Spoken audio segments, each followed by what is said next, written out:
distinguished um, privilege that I invite our Prime Minister, Honorable Roosevelt Skerrit, to welcome and to address us here this morning. Thank you very much.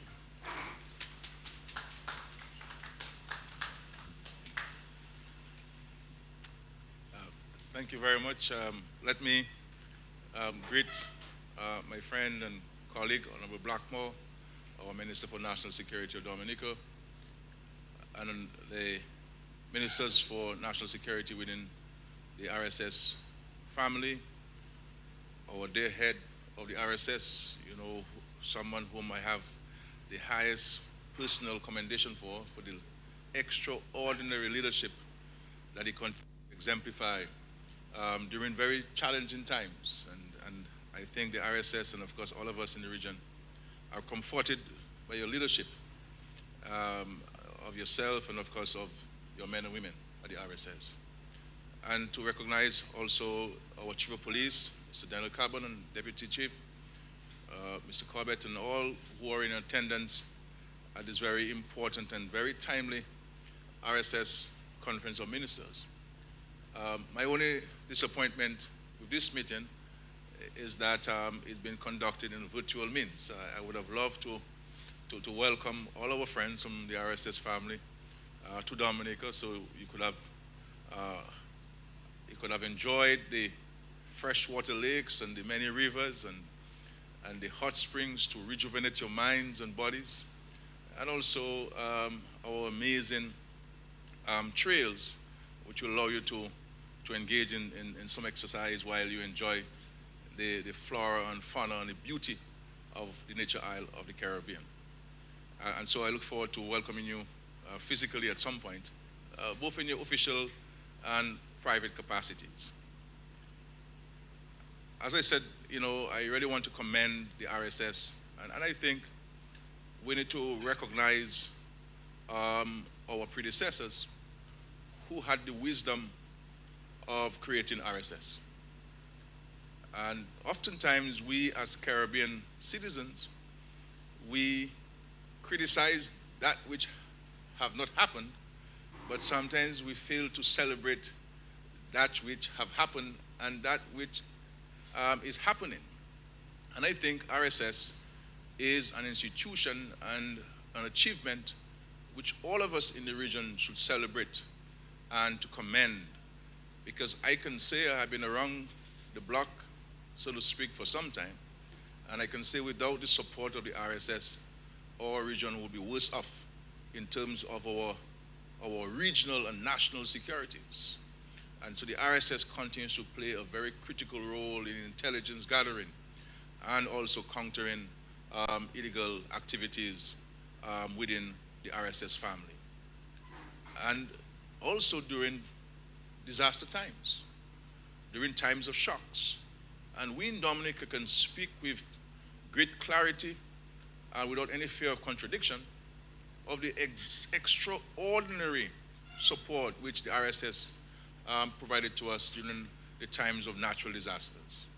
And the RSS, I cannot recall one occasion when a request would have been made of the RSS for them to say no.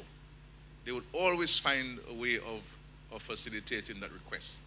And of course, within this pandemic, when among us as regional colleagues, we needed to share testing kits and vaccines, and we need to get them in a very quick time to our respective citizens. And of course, with the absence of LIAT and the challenges which we've had with intra-regional travel during this pandemic, the RSS has certainly filled this void and this gap for us and be able to get the testing kits to us. And many circumstances, many instances, we're in desperate need of getting those testing kits and those vaccines to our respective ministries of health. And of course, there are challenges that we have to continue to confront. We have a huge challenge in the RSS family, in the RSS region, and indeed the wider Caribbean, of the trafficking of arms and the proliferation of the arms within our space. And there seems to be and even increasing number of it coming through. And so I have no doubt that we'll be discussing this matter at this conference and to come up with suggestions as to how we can continue to counter it. We have had success, but one illegal firearm in the hands of people out there is one firearm too many in our region. And we are suffering the consequences of the presence of these firearms in the hands of criminals. And so we have to have a zero tolerance for the presence of illegal firearms. And if we have to strengthen our legislation and strengthen the capacities of our respective police services, we have to take these actions, because this is a major threat to our economic livelihoods and the survival of our economies and the safety of our citizens and visitors to our countries. And so in Dominica, we are taking a zero tolerance to this, and I know our police force here have a plan to counteract this. And so we will be seeing an even increased activities and actions by our police force with the full backing of the cabinet on these matters. And the issue of drugs and drug trafficking. We should not tolerate anyone or any group of people having the drugs in our countries, whether as transshipment points or to be used by our children. And it is the responsibility of the whole society. This is a societal challenge. We can't leave it to the RSS and to the police alone to counteract drug trafficking in our countries. All of us must play our part. Politicians, people in the financial institutions, the various customs and border control entities, and the wider society. Because this is a societal problem. It's a societal problem. And the gathering of intelligence must not only come from the police, but it must come from all of us as citizens who would have information from time to time. And this is something that we have to go full force on in the region with regards to drug trafficking and the presence of drugs in our country. We cannot allow these criminals to destroy our children and succeeding generations, for their own personal benefit at the expense of the entire society. And so we need to continue to work on this, to move this going forward. I also want to suggest that at the RSS, and the RSS has been very helpful to many of our countries in terms of investigation of serious crimes. And the whole idea of having this regional group of investigators who can go to our respective countries to assist the local police forces and services to investigate serious crimes. We have had the benefit of seeing this in a practical and pragmatic form. And this has certainly helped us in cracking some cases, which sometimes you may not ordinarily be able to do so within the existing police force. And so it will not be a team that is physically resident in Barbados at the headquarters, but who are available and can travel to allow these officers to be able to present evidence before our respective courts and to ensure that prosecution can be successful. And so there are things that we can do to further enhance our capacities and our capabilities to counteracting crime and solving crimes and bringing those responsible for the execution of crimes in our country to justice and having done successfully. I want to say that Dominica has ratified the CARICOM Arrest Warrant Treaty. I think it's an important tool to help fight intra-regional crimes, and I would urge all of us to ratify this and to ensure that it can come into full effect. Not only the 5 or 6 or 3 countries which are required to have it come into effect, but all of us must sign on to it, because it's an important tool. That if a Dominican were to commit a crime and flee to another country, that we can go in and get him out, and get him out much quickly, as if he is living in another village in Dominica. And so this will certainly help in strengthening the abilities of the various police forces and services to fight crime and to ensure that criminals will find no place anywhere in our region of safety or to hide from justice. So I'm really happy to be here and to say to you, the head of the RSS, that you have our absolute confidence in Dominica, and I'm certainly speaking on behalf of all the prime ministers in the region who have the highest commendation for the RSS. And I also want to take the opportunity to welcome the Cooperative Republic of Guyana.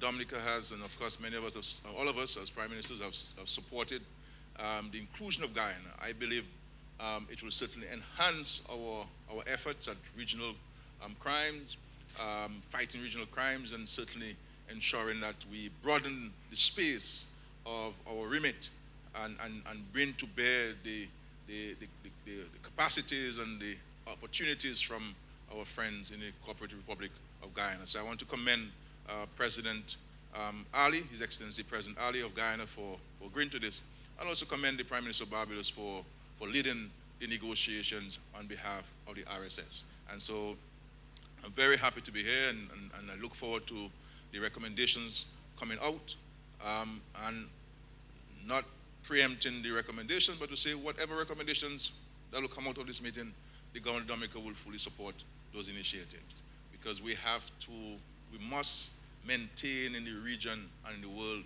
a zero tolerance to criminal activity in our country. Too many people have died at the hands of criminals. Too many people have died as a result of the presence of illegal firearms, and too many of our young people have lost their minds, their mental state, because of the presence of drugs and drug trafficking in our region. And so these things continue to be a major threat to our survival and our existence, and we need to fight this tooth and nail with no favor, no affection at all, and ensure that we do all that we have to do. And of course, the issue of continued training of our police officers. And in Dominica, we have made it very clear that if you are going to become a recruit in the police force, you must go through a polygraph test. And if you're going to be working in any intelligence unit, you must go through a polygraph test on a periodic basis. And we're not compromising on this, because we have to ensure that those who are entrusted with intelligence information can treat it in the manner in which it was given to them, and not share with the people who ought not to have it. And that we can ensure that people who, because there are criminals out there in the region who want to recruit police officers into training, who can be their point people. And we have to ensure that this doesn't happen at all. And I must commend the Chief of Police of Dominica and the Minister and the rank and file of the gazetted officers of the police force for keeping this policy initiative very firmly and implementing it across the board. And so I could go on and on, because I feel so strongly about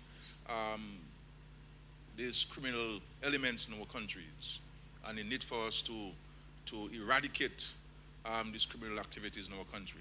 And so the RSS continues to play a huge role. And outside of CXC and outside of the Caribbean Development Bank and all of those entities that have done well, if we do not have security, if people do not feel safe in their countries, in their own homes, and if people who come to enjoy what we have to offer do not feel safe, then all of these things mean nothing. All of these things mean nothing. And the sheer cost of this on the health system, where people get shot and they have to go into the hospitals, and we have to mobilize surgeons and doctors and nurses to treat them, these things come to naught. And so security has to continue to be our number one priority. Because once we have security in our region, once we have security in respective countries, I think many other very positive things can flow. And the resources that we are spending in response and to these criminal activities, we can spend it in more important areas of health, education, food security, and of course, helping so many entrepreneurs sustain their businesses, especially in a COVID and post-COVID period. So again, I want to commend all of you for efforts. It continues to be a collective effort, but just to say to you that you have full political backing of the respective prime ministers within the RSS family, and the full confidence of the RSS to continue to do what it has to do to combat illegal activities and illicit activities in our country. So I wish you all the best in your deliberations, and we look forward with great excitement to the recommendations that will come out of this conference today, and to say that we are ready to continue working with you at the RSS to provide us with the kind of support that you have been providing us to ensure our security. And let us continue to work with our international partners, our regional partners. We thank the United States of America. We thank the United Kingdom and others who have been helping us in so many positive ways. And we look forward to strengthening those relationships to ensure that our capacities can be increased, improved in terms of training, in terms of the means of intelligence gathering, in terms of prosecution, and in terms of the resources that we need to help us fight this crime. Because the role that we play as an RSS helps protect the citizens in New York and in Los Angeles and in Paris and in London and in Strasbourg and all of these cities in Europe and North America. And therefore, it is absolutely important that there is continued strong collaboration and resource sharing and intelligence sharing so that we can work together. We can join forces and not allow any place of safety or comfort for any criminal in our space and indeed the wider world. Thank you, and God bless our efforts.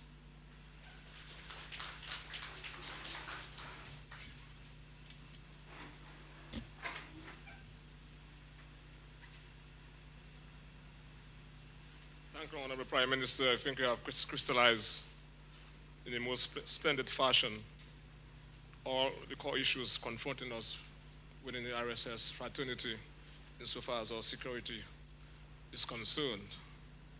And just to add, and as we break momentarily to a work session, that RSS now is at a stage in its development where it's 40 years. So, and there's an old saying that life begins at 40. And certainly, as the Prime Minister has so well articulated, RSS is a model of an institution for us in the Caribbean that has demonstrated a true Caribbean spirit and how together our collective will can be directed with a sense of purpose, and by so doing we can achieve so much. I want, Honorable Prime Minister, to express my gratitude to you. I know you're very busy. I'm aware that there's a next meeting that a number of other prime ministers will be attending this morning. And the fact that you came here this morning demonstrates your commitment to not only our national security, but our regional security by extension. Let me just say that I'm confident that during the course of the day, our discussion on matters of security will be deliberated upon in the most spirited manner, and all the facets of our security from an RSS standpoint will be looked at with utmost deliberation and with a sense of purpose. Let me at this point just say thank you to the media house for being here this morning, and just to add to what the Prime Minister said, I also want to apologize to my minister colleagues for not affording you the opportunity to be in the best part of Dominica, the best part of the world, sorry, and that's Dominica. I'm not going to repeat what the executive director said to me last night, but if I were to say so, maybe he's not going to be allowed to come back to Barbados. But there's absolutely no doubt that Dominica is second to none. And when it comes to beauty and splendor and the manner in which you receive our people. So don't get jealous that the chief executive director is along with some members of his staff with us in Dominica. And it has been an honor to serve as the chair of the Council of Ministers. I'm looking forward to continue working with you in the future to ensure that the Caribbean continue to be the safest zone in the world. Let me at this point permit me, Mr. Prime Minister, to really congratulate a strong lady in regional politics and global politics also, someone I have the utmost respect for, who has been around for a while. I can recall working together with her on the security apparatus for Cricket World Cup in 2007, and she has demonstrated with the highest level of competence and excellence that politics is not only a big man thing, that the field of politics can be embraced also by women. And therefore women can even do better in some cases. The level of energy that Prime Minister Motley has demonstrated is unprecedented. So I'm happy that she'll be here with us this morning. And also, I want to congratulate the Prime Minister, Dr. Keith Mitchell of Grenada, who is going to be the incoming chair of the Council of Ministers for RSS. Thank you very much.